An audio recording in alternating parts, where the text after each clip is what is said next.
L'état de la fracture numérique, c'est en fait que environ un tiers de la population aujourd'hui n'est pas encore vraiment n'est pas utilisatrice d'Internet.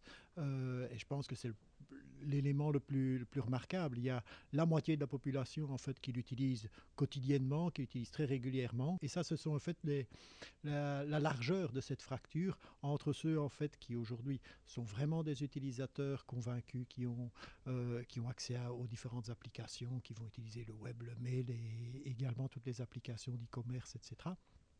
Et puis finalement des utilisateurs de moins en moins réguliers, mais aussi de moins en moins compétents, jusqu'à effectivement ce tiers de la population qui, lui, n'utilise pas encore ces technologies.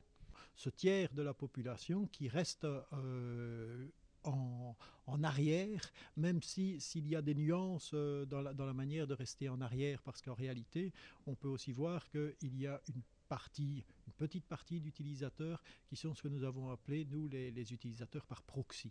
Ça veut dire en fait des utilisateurs qui utilisent grâce aux mains d'autres personnes, par exemple du conjoint, des enfants. C'est quelque chose qui est important et qui traduit une évolution, une adaptation en fait dans la manière de se comporter vis-à-vis d'Internet.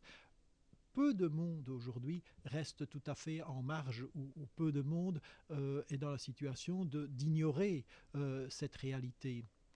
Et donc, une manière de s'adapter dans les familles pour des personnes plus âgées, pour des excusez-moi, mais pour des épouses bien souvent, parce que je veux dire, l'organisation familiale est telle, c'est de dire effectivement, je peux utiliser Internet, non pas directement, mais au travers de quelqu'un qui le fait pour moi et qui règle les problèmes. Donc ces personnes ne sont pas tout à fait en marge, ne sont pas vraiment en situation de fracture numérique, même si elles ne sont pas comptabilisées dans les utilisateurs. Et donc, bref, si on fait ce chiffre-là, on en arrive à considérer qu'à disons, en approche simple, un quart de la population est vraiment en situation là, de ne pas avoir accès à Internet et au travers de lui à l'ensemble des applications.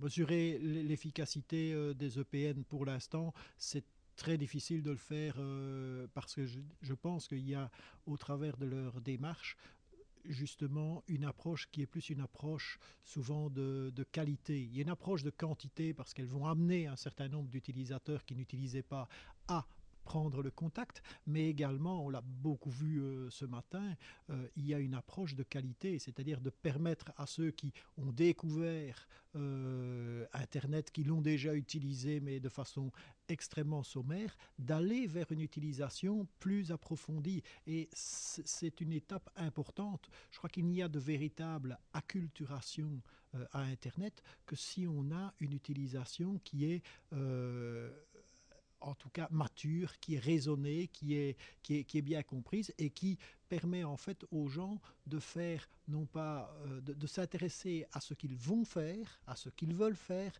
et pas de s'intéresser à comment ils vont le faire. Et là, je crois que les EPN sont un outil extraordinaire pour faire ce passage et évidemment d'amener aussi un certain nombre de populations qui n'ont pas. Mais leur marge d'action est telle qu'aujourd'hui, évidemment, même avec une centaine centres, par rapport à l'ensemble de la population qui est concernée, il y a du travail, il faudra du temps, évidemment.